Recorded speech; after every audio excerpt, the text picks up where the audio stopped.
No abundan los testimonios que aporten datos al respecto, pero hemos de decir que Fray Diego de Arce fue nombrado calificador del Santo Oficio en 1590 y que hizo comentarios sobre traducciones referentes a la Biblia y observaciones sobre 2 diccionarios. Igualmente, habría que mencionar la figura de Fray Andrés de Abreu, que desempeñó el cargo de comisario de la Inquisición y las funciones de calificador.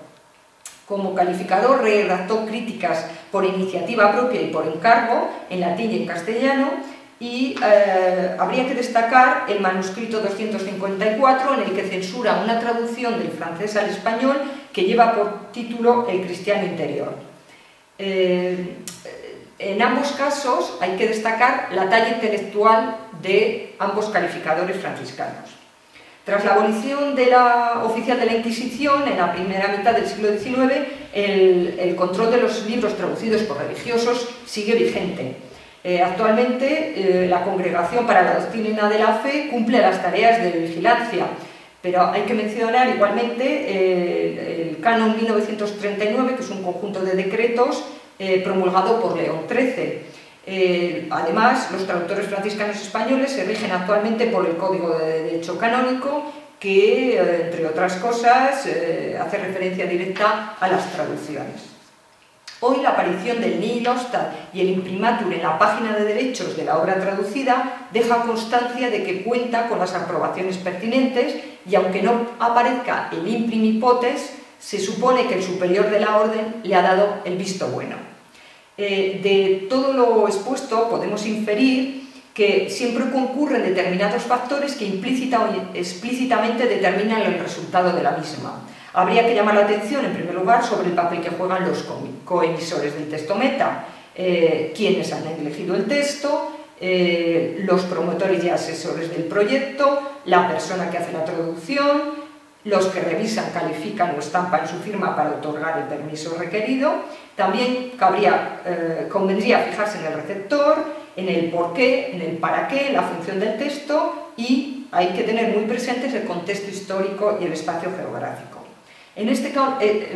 Para terminar, hemos de decir que este campo de investigación es muy amplio, pero dada la escasa visibilidad del traductor en otras épocas y teniendo en cuenta que en ocasiones sus trabajos fueron no es fácil encontrar testimonios de la influencia de los procedimientos de control en su labor.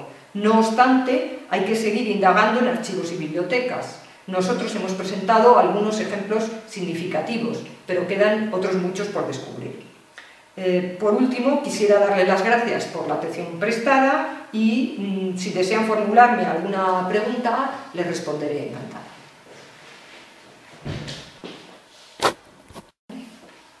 Buenos días a todos. Encantada. Muchas gracias, doctora Pérez Lacarta, desde Soria, allí a orillas del Duero. Un saludo desde la ciudad de Asís, en Italia. Creo que tenemos al otro lado del teléfono a la doctora Pérez Lacarta. Por lo tanto, si alguno de los asistentes quiere formularle alguna pregunta, y parece que el doctor Georges Bastin desea hacerlo, pues puede dirigirse al micrófono y, como en la anterior ocasión, hablar despacito para que se pueda comunicar con mejores garantías. ¿Sí? Ana.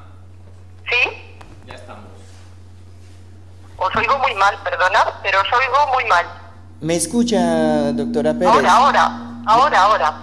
Bien, mire, yo soy Georges Bastin y le agradezco mucho su ponencia, que completa efectivamente trabajos anteriores, y en este mismo coloquio el profesor Carlos Moreno también se refirió al enmendatio como revisión, corrección final de textos. Ahora bien, sabemos que la revisión forma parte íntegra del proceso de traducción, al menos hoy día. Sabemos también que cualquier publicación en la época requería autorización oficial antes de imprimirse. Usted utiliza la palabra censura, pero también utiliza el término de examinadores o calificadores de traducciones. Mi pregunta es la siguiente. ¿Cree que realmente se trataba de censura, es decir, control del contenido doctrinario, ideológico, político, o no se trataba más bien de un control de calidad, que es un proceso editorial al fin y al cabo normal, porque los examinadores no eran todos inquisidores? Estoy de acuerdo con usted. En algunos casos se trataba de un mero control de calidad. En mi intervención he hecho referencia a algunos franciscanos españoles, como por ejemplo Fray Ambrosio de Montesino, a quien la Inquisición le encomendó la tarea de corregir.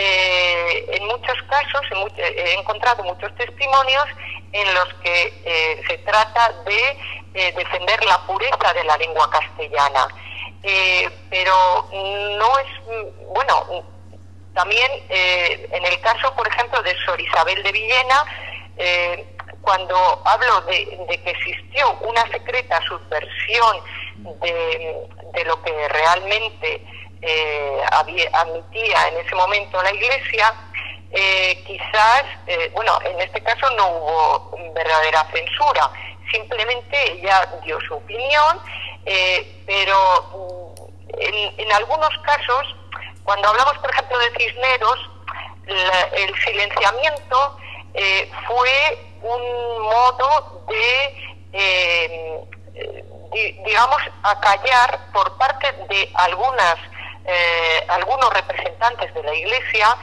teorías con las que ellos no estaban muy de acuerdo. Digamos que dentro, como ustedes saben muy bien, dentro de la Iglesia, como en todas partes, ha habido diferentes corrientes ideológicas, filosóficas, teológicas. Entonces, en algunos casos considero que sí que ha habido censura, en otros más bien se trata de un control de calidad lingüístico, o quizás se trataba de precisar determinadas ideas, determinados contenidos teológicos, filosóficos. Pienso que en la historia de la traducción llevada a cabo por los franciscanos españoles ha habido un poco de todo. En algunos casos hay censura y en otros casos pienso que ha sido más bien un control de calidad, como usted ha dicho muy bien. Bueno, muchísimas gracias. Muchas gracias a ustedes. Ana, gracias por esa respuesta. Tenemos todavía tiempo para una última pregunta que te va a trasladar la doctora Pilar Martino. Adelante, doctora Martino. Buenos días, Ana. Muchísimas gracias por esa interesante ponencia. Mi pregunta es, has mencionado que a partir de 1558 se extrema la atención sobre la revisión de los libros que se entregan para publicar. Y mi pregunta es si tú has detectado en tu investigación que se produzca una ralentización de los tiempos que eran habituales desde la entrega de los textos para pasar por todas las preceptivas revisiones hasta que se concede el permiso final de publicación. Gracias. En mis investigaciones he encontrado diversas referencias a esta ralentización de la que me hablas, porque date cuenta que a partir de esa fecha,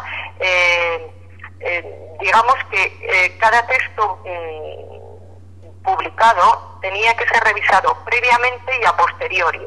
Entonces, toda la tramitación, entre comillas, burocrática, burocrática en la terminología actual, pero toda la tramitación de peticiones de publicación previa y la posterior, porque digamos que tras la impresión del libro, el libro tenía que pasar otra vez por otro filtro para verificar que estaba conforme al ejemplar rubricado. para poder obtener la licencia de venta. Entonces, ciertamente se demoraba. También he encontrado algún testimonio en el que la demora se debía más bien a, bueno, pues había conflictos dentro, dependía de quién juzgara, qué calificador leyera el texto que tenía que obtener la aprobación para ser impreso.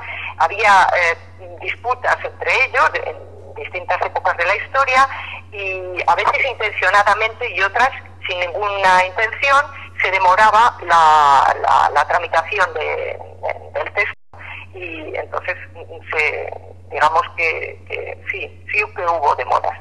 Muchas gracias. No sé si he contestado a tu pregunta. Sí, muchas gracias.